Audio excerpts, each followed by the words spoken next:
نبی کریم صلی اللہ علیہ وسلم نے فرمایا، باپ سے منہ نہ پھیرو، جس نے اپنے باپ سے منہ پھیرا اس نے کفر کیا۔ حضرت علی رضی اللہ تعالیٰ عنہ نے فرمایا، جو حق سے منہ موڑتا ہے تباہ ہو جاتا ہے۔ نماز شیطان کی شکست اور مومن کی جیت ہے۔ حضرت امام حسین رضی اللہ تعالیٰ عنہ نے فرمایا، کسی کی مدد کرنا پاک دل ہونے کی نشانی ہے۔ حضرت علی رضی اللہ تعالیٰ عنہ نے فرمایا، خوبصورتی ایک نعمت ہے، لیکن سب سے خوبصورت آپ کی زبان ہے، چاہے تو دل جیت لے، چاہے تو دل توڑ دے۔ دنیا کا مال تو چھوڑنا ہی پڑے گا، سمجھدار وہ ہے جو آخرت کا مال جمع کرے۔ اللہ کی طرف سفر کرنے والوں کے لیے ہر رات ہی لیلۃ القدر ہے۔ جسے نماز پڑھ کے بھی سکون نہیں ملتا، اسے چاہیے کہ سکون سے نماز پڑھا کرے۔ تمہارے نفس کی قیمت جنت ہے، اسے جنت سے کم قیمت میں نہ بیچنا۔ عقل مند شخص کی سب سے بہترین عادت یہ ہے کہ وہ ضرورت یا دلیل کے بغیر بات نہیں کرتا۔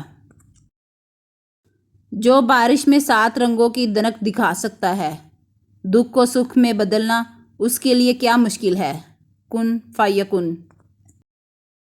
رسول اللہ صلی اللہ علیہ وسلم نے فرمایا کہ اللہ تعالیٰ ماں باپ کو ستانے والوں کو موت سے پہلے زندگی ہی میں سزا دیتا ہے۔ اللہ کی ناراضگی۔ حضرت موسیٰ علیہ السلام نے ایک بار اللہ تعالیٰ سے سوال کیا، اے اللہ، تیرے ناراض ہونے کی کیا نشانی ہے؟ ہمیں کیسے پتہ چلے کہ تو ناراض ہے؟ تو اللہ تعالیٰ نے فرمایا، جب تو دیکھے بارشیں بغیر موسم کے ہو رہی ہیں، حکومت بیوقوفوں کے پاس ہے، مال بخیلوں کے پاس ہے، تو سمجھ لینا میں ناراض ہوں۔ حضرت علی رضی اللہ تعالیٰ عنہ نے فرمایا، سمندر کا پورا پانی کشتی کو نہیں ڈبو سکتا جب تک کہ کشتی میں داخل نہ ہو جائے۔ اسی طرح پوری دنیا کی برائی آپ کو نقصان نہیں دے سکتی جب تک کہ آپ کے ذہن اور روح پر اپنا اثر نہ جما دے۔ نبی کریم صلی اللہ علیہ وسلم نے فرمایا کہ ماں کا حق ادا کرتے رہو۔ قسم ہے اللہ کی، اگر تم اپنا گوشت کاٹ کر اسے دے ڈالو جب بھی اس کا چوتھائی حق ادا نہ ہوگا۔ نماز کی شان۔ جب تم نماز کے لیے کھڑے ہوتے ہو تو سر سے آسمان تک رحمت الہی کھڑا بن کے چھا جاتی ہے۔ فرشتے تیرے چہرے کی طرف جمع ہو جاتے ہیں۔ ایک فرشتہ پکارتا ہے کہ اے نمازی، اگر تو دیکھ لے کہ تیرے سامنے کون ہے اور تو کس سے بات کر رہا ہے تو اللہ کی قسم تو قیامت تک سلام نہ پھیرے۔ اللہ تعالیٰ ہمیں 5 وقت کا با جماعت نماز ادا کرنے کی توفیق دے۔ بے شک تمہاری اولاد تمہاری پاک کمائی ہے، اس لیے تم اپنی اولاد کی کمائی سے بلا تکلف کھاؤ۔ فرمانے مصطفیٰ صلی اللہ علیہ وسلم ہے، دل سخت کیوں ہوتا ہے؟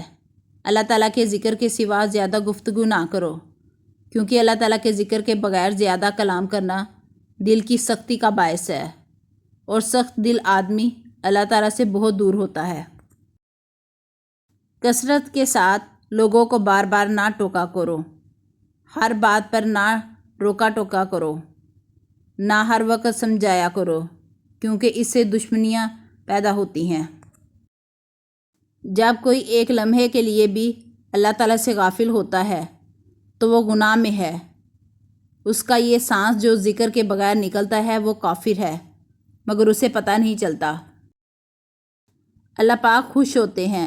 رسول اللہ صلی اللہ علیہ وسلم نے فرمایا، تمہارا رب اپنے بندے کی اس بات پر خوش ہوتا ہے جب وہ کہتا ہے کہ اے اللہ میرے گناہ بخش دے، کیونکہ تیرے سوا کوئی اور ذات نہیں ہے جو گناہوں کو معاف کر سکے۔ خوش نصیب امت۔ ایک صحابی نے حضور محمد صلی اللہ علیہ وسلم سے عرض کی کہ یا رسول اللہ، ہم نے آپ کو دیکھا، آپ سے بات کی، آپ کے ساتھ کھانا کھایا، کیا ہم سے بھی کوئی زیادہ خوش نصیب ہے اس دنیا میں؟ آپ محمد صلی اللہ علیہ وسلم نے فرمایا کہ تم نے مجھے دیکھا اور سنا تو ایمان لائے۔ آنے والی امت جو مجھ کو دیکھے اور سنے بغیر مجھ پر ایمان لائے گی وہ تم سے زیادہ خوش نصیب ہوگی۔ اچھی موت کی نشانی۔ رسول اللہ صلی اللہ علیہ وسلم نے فرمایا کہ موت کا ایک دم معنی افسوس کے لائق ہے کہ مرنے والا نہ کچھ کہہ سکے اور نہ کر سکے۔ آپ صلی اللہ علیہ وسلم کے زمانے میں کوئی آدمی بیٹھا ہوا ایک دم مر گیا تو کسی نے کہا کیا اچھی موت مرا ہے، نہ کوئی بیماری دیکھی اور نہ کچھ جان نکلنے کی تکلیف ہوئی۔ رسول اللہ صلی اللہ علیہ وسلم کو جب اس کا یہ کہنا معلوم ہوا تو آپ صلی اللہ علیہ وسلم نے اس آدمی سے فرمایا کہ تیرے پاس کیا ثبوت ہے کہ اچانک ایک دم مرنے سے اس کو تکلیف نہیں ہوئی؟ اگر اللہ تعالیٰ اس کو اس حال میں موت دیتا کہ وہ بیماری کی تکلیف اٹھاتا تو اس کے سب گناہ معاف ہو جاتے۔